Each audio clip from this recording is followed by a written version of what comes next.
So looking at the low GI foods, these are foods that have slow penetrating sugars, and that is what we want for diabetic patients, okay? Hello and welcome back to my channel. If you're new here, this is a nutrition and lifestyle channel. On this channel, we talk about tips and tricks that can help us maintain a healthy lifestyle. So please consider subscribing and turning on your notification bell so that you don't miss out on the videos that I post. So on today's video, we're going to talk about healthy eating for diabetic patients. And like I've already discussed the diabetic plate method of the previous video that I did, if you haven't watched that video, you can go ahead and watch that video after you've watched this one. In that video, we talked about the diabetic plate method, how to do portion control using the diabetic plate method. And it was quite easy and simple. But now, what are these foods you're going to choose? What are these foods you're going to use in that plate? You know, what food should you eat when you're a diabetic patient? That is what we are discussing in this video today. So in discussing healthy eating for diabetic patients, we are going to talk about the 7 food groups. That is the carbohydrates, the proteins, the fat, vitamins, minerals, fiber, and water. Okay. Talking about these 7 groups, you're going to discuss which food should you prefer as a diabetic patient and which food should you limit when you're diabetic. Not a single food will give you all the nutrients that you need, okay? You can't just have one particular type of food every day and expect to get all these nutrients that your body really requires. That is why we are talking about the 7 food groups, and going straight into it, let us talk about carbohydrates, okay? So carbohydrates is a food group that is responsible for energy. You cannot neglect this food group. Carbohydrates are responsible for providing energy for your body functions, for your everyday body functions. So this is a food group that you cannot neglect. Okay, I've had some people saying they have been told not to eat carbohydrates because they are diabetic, but no, the answer here is no, you have to eat those carbohydrates. But when you're talking about carbohydrates, it's quality over quantity. Quality over quantity is our bias, okay? Because eating too much of carbohydrates can easily lead into weight gain. And we do not want weight gain when it comes to diabetes because it makes it very hard for you to maintain a normal blood sugar level. So carbohydrates, we are going for a low GI carbohydrates. On the video that I did on diabetic plate method, I explained what our low GI foods are. And the glycemic index is just how quickly your body absorbs the glucose from the foods, okay? So looking at the low GI foods, these are foods that have slow penetrating sugars. And that is what we want for diabetic patients, okay? We are going for low GI carbohydrates, which include the whole grains, the cereals. This is what you want to prefer as a diabetic patient. So according to the plate method that I did mention that carbohydrates occupy a quarter of your plate. A quarter of your plate should contain low GI carbohydrates. You know, quality over quantity, okay? Quality over quantity is our bias. So choosing carbohydrates that have a low GI also is important for weight loss. You're able to lose your weight. And when you lose weight, you're able to manage not only your blood sugar levels, but also your blood pressures. And also you limit your risk to other cardiovascular diseases like heart problem, heart attack, etc. Okay? Moving on to the next food group is the proteins. And why do you really have to eat proteins? Okay? For building and repair of body tissues, the organs, it is very important for you to have proteins in every meal that you take. But then again, what proteins should you really eat? Proteins, we do have the plant-based proteins and we have the animal-based protein. So as a diabetic patient, you want to lean more on the plant-based proteins for reasons like plant-based proteins contain healthy fats, healthy fiber, and that is what we want a diabetic patient to consume. Eating so much of these animal source proteins, they contain too much fat, too much saturated fat, and that is what we don't want as a diabetic patient. So like we mentioned on the diabetic plate method video, proteins again occupy a quarter of your plate. That is what you should have for every meal that you have every day.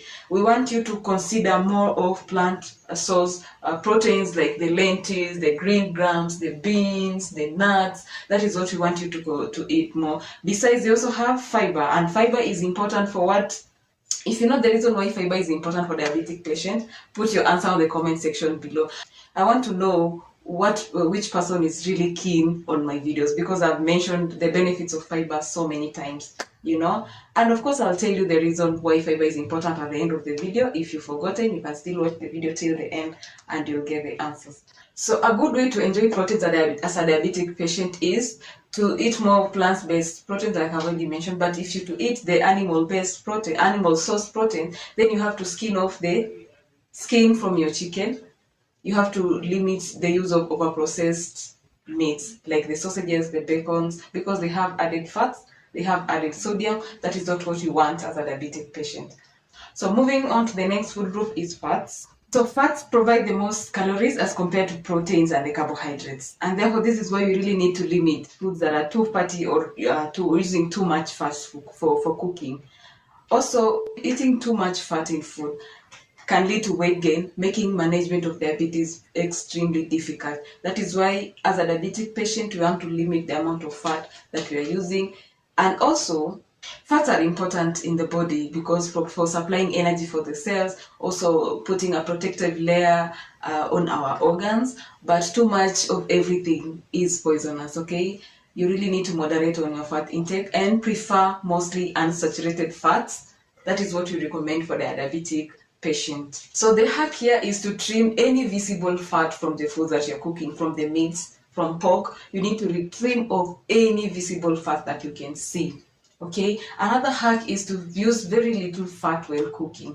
That is something that is going to help you to reduce the amount of fat. Also, most junk foods may contain so much added fat, so much added sugar, added sodium. So you also need to limit on junk foods as soon as possible, because that will help you also reduce the amount of fat, sodium in your body, and therefore make management of diabetes very easy. So to the next food group is the vitamins.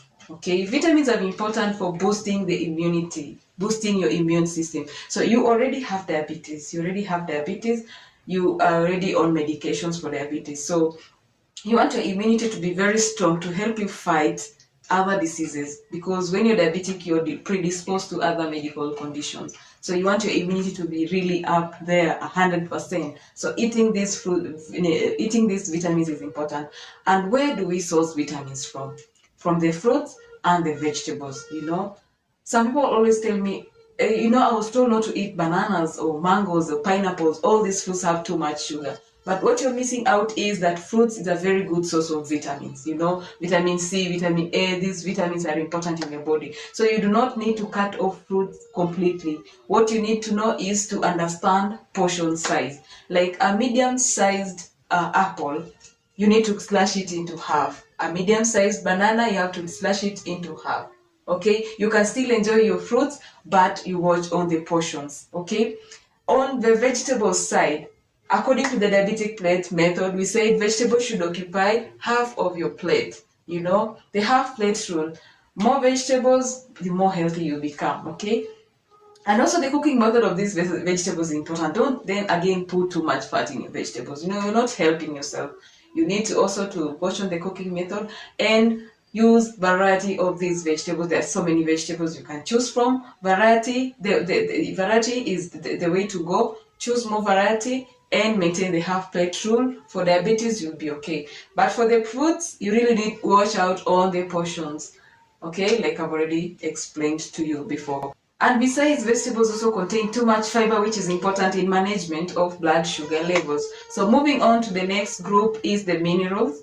So minerals are also important for diabetic patients. Iodine, magnesium are important. Iron, all these minerals are important for diabetes. And eating foods from the different food groups, including variety, will ensure that you have enough minerals in your body. So you don't really need to worry about mineral deficiency if you're eating these foods from all these food groups. So minerals are important also important for management of diabetes. The next food group is the fiber.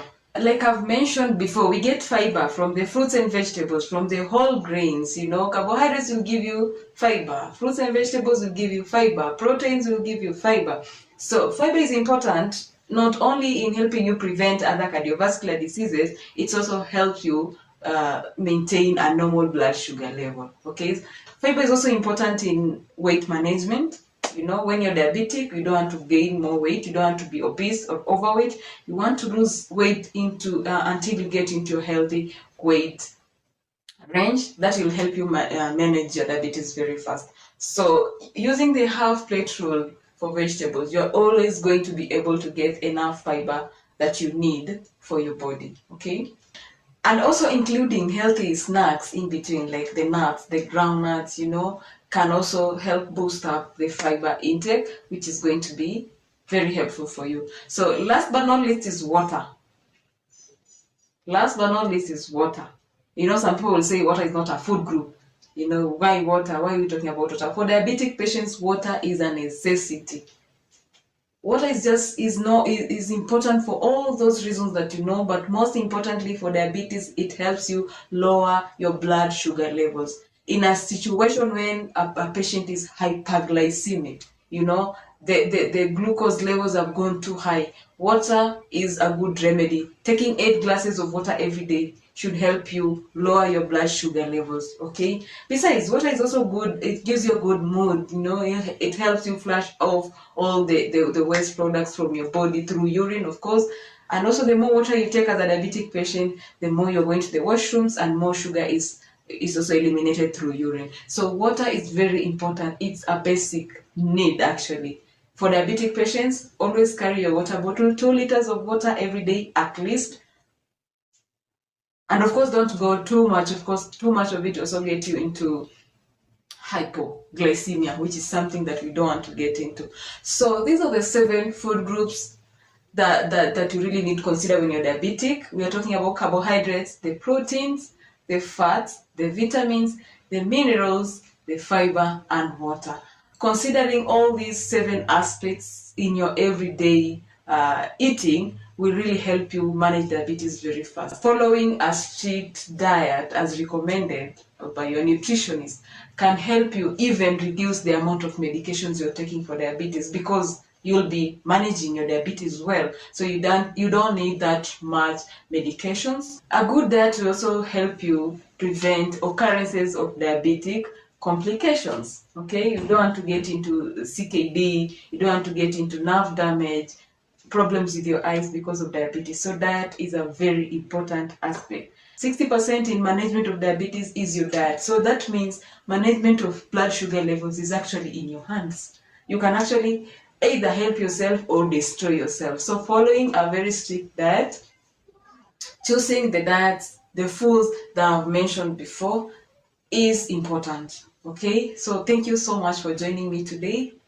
This is a nutrition and lifestyle channel. We talk about tricks and tips that can help us maintain a healthy lifestyle. Kindly go and watch the previous video that I did on the diabetic plate method. These 2 videos should have been in one video, but it would have been too long for anybody to watch till the end. So I split it into 2 so that we understand the plate method first, and then we choose the foods to use, okay? So thank you so much for joining me today. Until next time, bye.